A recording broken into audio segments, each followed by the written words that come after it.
We made it, folks. The final frost is almost here. Indeed it is. And although not everybody has wild weather like we do in Kentucky, you know, we're all finally getting there. Yep. We're all finally getting at least to that spawn time. Guys further down south, you're past the spawn for the most part. You're in that post-spawn time. But guys up north, you may still be pre-spawn. I know in Kentucky, it's kind of half and half throughout the state. Some bass have already pulled up to the spawn, some bass are still in the pre-spawn time. So again, that's kind of due to our wild weather. That's kind of how we're gonna break down this video and how we should have broken down the last couple. Guys up north, you're probably just now at our March video. Our best baits for March, that's kind of that pre-spawn type deal. Guys down south, this video is probably the right one for you, and guys in the middle, kind of like we are, or kind of like that upper south to lower north. Tennessee to southern Indiana. Yeah, kind of like there, that mid-US, you're going to be last month's video, that May video. Yep. Kind of getting to that spawn time. But with that being said, right, there are a few baits that we need to talk about to kind of amend our past videos and address a couple things that are occurring in this little time frame that we're in right now. Right. So like we said, guys up north, right now you should probably be looking at that March video. Guys right with us, last video, that April video. Guys down south, this is probably most definitely the video for you. So adjust accordingly. But with that being said, let's jump in to the best baits for May, which has quite the focus on the bluegill and shad spawn. Indeed. So we're going to start with the bluegill spawn. So right after those bass finish spawning, they're in that post-spawn time frame, but they're also a little wore out. Quite the toll was taken on them during all that spawning. The females, they're tired from all that egg laying and protecting of that fry, and then the males are also quite tired from protecting those beds and not really eating during that spawn time either. So they're not going to be pulling back out into the deep water. Now, why would they do that? They're going to post up right by that open meal source, that buffet that's right there. That's some bluegill beds, specifically the beds with the bluegill sitting on them.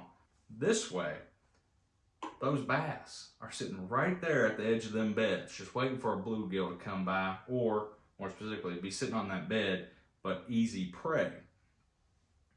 So the best thing you can do at this time is imitate those bluegill. Indeed. One of the best ways to do that is with a swim jig. This is that cross-eyes swim jig from Z-Man, that snakehead cross-eyes swim jig in that new gill color. I like this jig in particular because, man, it is bright. I mean, it's got the chartreuse, the kind of sky blue in there with the bright orange, contrasting with that green pumpkin and kind of just standard brown kind of skirting material. Yep. And it looks good. And usually when I'm throwing a swim jig in the spring, specifically at the post-spawn time or in that bluegill spawn, I'm going to throw a trailer that has quite an erratic action that's moving quite a bit of water. I'm thinking rage crawl, rage menace, that sort of thing. You all got to understand, at this point in time, right, we're at that, of course, now this is all if you're in post-spawn, which is what this video is kind of tailored towards. But this is when bass are light on weight, all right? Right. They have spawned out, they dropped a lot of weight, and now they are trying to get back to a healthy weight, okay? Indeed. Why would they go back to deep water whenever they have, like Logan said, a buffet of fish right next to where they just laid? And that's another good thing you point out there. A lot of times, right after they spawn, bass are quite lethargic. Like we said, they're pretty wore out. And this can go, there could be a week period of time when you're not going to be able to get a bass to bite. That's because they're so wore out. They're so lethargic that they can't hardly move. But just after that, they're pretty hungry. They get aggressive. Indeed, and you can hammer them. So, swim jig is a good bluegill imitator, especially with like a twin tail grub, any sort of grub style trailer, any sort of crawl style trailer, anything that is moving a ton of water like we said, we really like those rage crawls and the rage menace. Yep. Especially because it makes them ride a little higher in the water column, which when you're fishing around bluegill beds, you're in pretty shallow water anyway. You also do really well with a Yamamoto Seiko or a Z-Man Razor Shad. Yeah, swim baits are also another really good trailer, but you really want something that's really erratic. Next up on the docket, we have something in a relatively similar vein. Yeah, I mean, it's really just adding blade. Yep, and that will be a chatterbait. Okay, Indeed. now this is not your ordinary chatterbait. Indeed. This is a jackhammer. Indeed it is. And the price of entry to the jackhammer game is quite large. These go for $15? Yeah. Usually, if you find them on sale, you might be able to get them down $12, $13, but really they're in that $15, $16 range. But man, once you go jackhammer, it's hard to go back to a standard chatterbait original or any of the other variations. Yeah. The cross eyes for a bank angler, though, that is a really good option. If you go with a cross eyes chatterbait, it really is. But this jackhammer, there's just something about it. You've heard so many people say it. There's something about a jackhammer that's just, it makes it stand apart. Yep. And you're going to be fishing this the same way that you're fishing the swim jig. It's just that this is going to have a little bit more vibration. This is going to be a little bit more erratic. And it'll just, you might be able to entice more bites with this than a standard swim jig. Indeed. But they operate on the same principles. You fish them the same. Yeah. Your mileage may vary depending on what type of cover you have in whatever fishery, but this is also very good at cutting through grass or something like that. So if you're pulling it through mats or something, or not mats, if you're pulling it through grass, this will do really well. Absolutely. And to go back with that swim jig, you're using a trailer that's very erratic to help impart action, but you also want to be kind of like jerking it and stuff, giving it your own action. Which I usually suggest anytime you're fishing a swim jig. With the chatterbait, with this trailer here, if we talk about this trailer for a second, this is that Hog Farmer Baits Spunk Shad.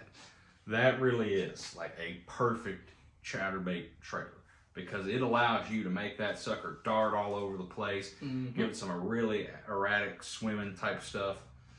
Very interesting, even though it's very subtle bait in general. But again, those rage crawls, that rage menace, anything that's super erratic like that is a great trailer for a chatterbait. I will also add, if you have a hard time finding this trailer, if it interests you, you can always go the 10,000 fish route and get a Yodo worm. Yeah, Yodo worm is quite similar.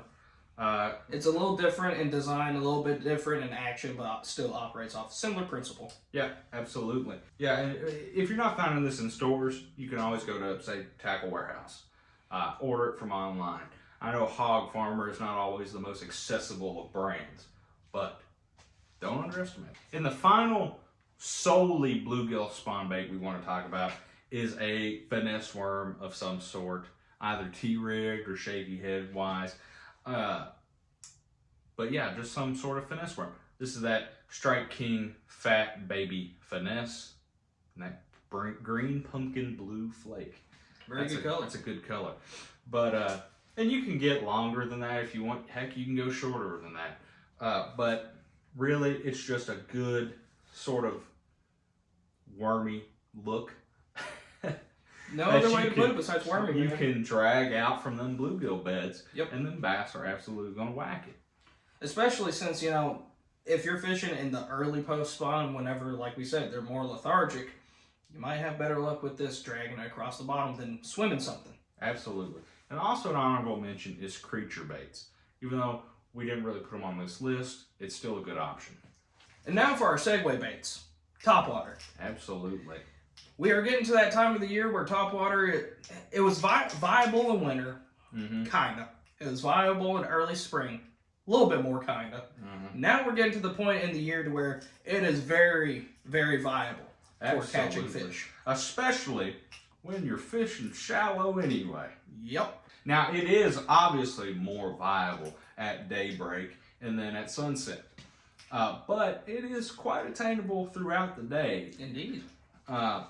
Specifically, when it comes to topwater this time of year, I like walking baits, but I also like ploppers. Indeed. And I really like poppers and pencil poppers. Yep. But really, any type of Topwater, you want to throw whatever you like the best. That's the thing to be throwing right now. Yeah. Throw what you're comfortable with. Throw what you know you can catch fish on. Topwater is a go-to right now. And then, of course, this is a topwater as well. But if you're fishing around cover, yep, reeds, grass mats, hydrilla, things of that sort, you can always go with a frog. Absolutely. Especially because right now is the time they're coming out. Yep. I was walking around the pond the other day and I got scared by 4 or 5 different bullfrogs who jumped out from right below my foot. So, understand that also, you know, you have your open water type of topwaters, your buzzbaits, your floppers, your poppers, that stuff. But you also have your cover topwaters, your frogs, your buzz toads, stuff like that. Yeah, you're just your weedless topwaters. Z-Man is making those topwater elastic poppers. Yep. I can't think of what they're called right now, but they make them, and they're neat. But, again, this topwater goes for both the shad spawn and the bluegill spawn. Correct. You know, because they're both an integral part of May fishing. So, as we mentioned earlier with the bluegill spawn, a swim jig is a big part of it. Yep. Well, guess what? It is with the shad spawn as well.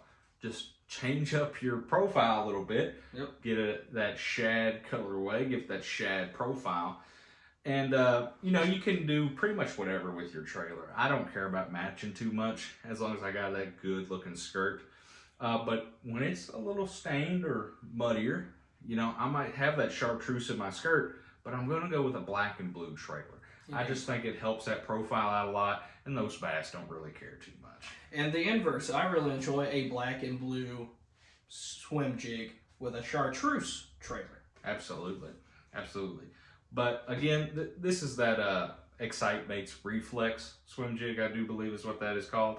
But swim jigs are an integral part to the shad spawn fishing for bass as well. Next up in the shad spawn segment of this, we're going to talk about a bait that we don't really cover a lot because we don't use them a lot typically. Yeah, and you know, it's kind of sad because they are a staple bass fishing lure. That's a proven fish catcher. It's just with so much new stuff out now, they kind of get left by the wayside. Indeed. And of course, we are talking about the yield spinnerbait. Indubitably. Spinnerbaits are not my go-to shad imitation for a pond. They typically are a little bit oversized for my liking. But for lakes, bigger water in general, rivers, indeed, this sucker is a slayer, especially in stained water.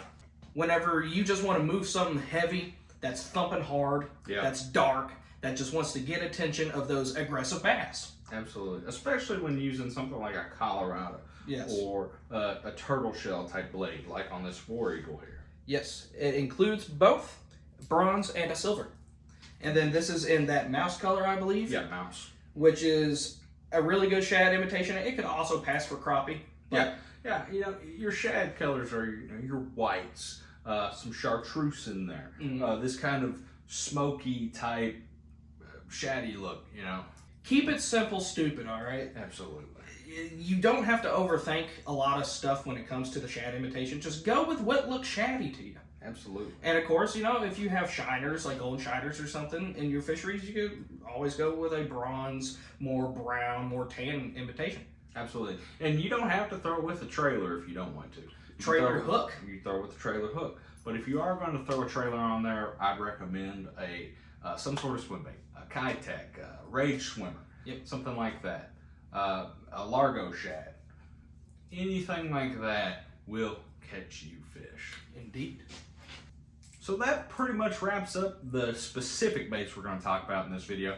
But there's one thing that really matters when it comes to fishing in May, and that is junk fishing. Yep. Throw what you want to throw. Throw what you want to catch a fish on, because there ain't much a better time to go out and throw whatever you want and catch a fish on.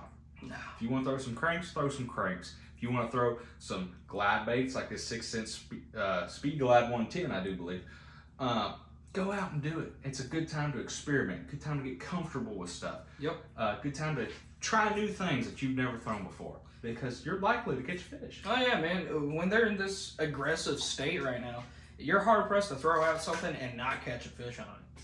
Right. Like, honestly, one thing I've been wanting to get into, which I'm going to be getting into here soon, is tube fishing. All right, I'm going to be throwing tubes a lot in this time period. It's something different that I've never really dabbled with too much, and man, they just look juicy. Absolutely. And they'll get bit. Yeah, and we like going after smallmouth too. So, ooh, there you go.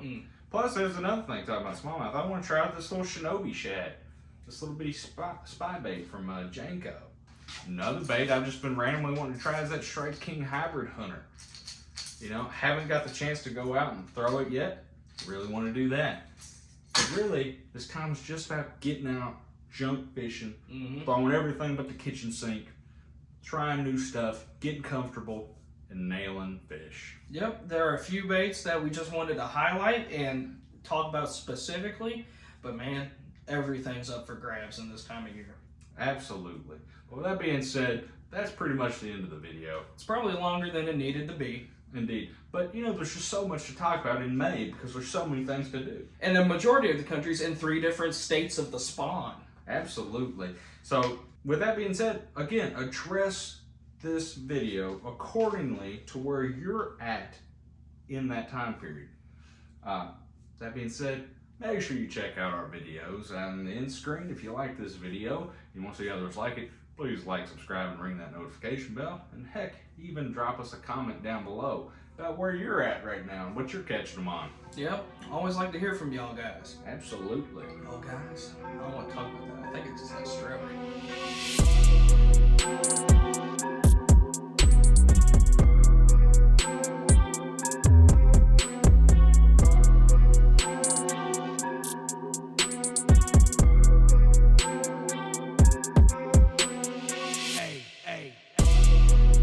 It ain't racist, it's just fishing.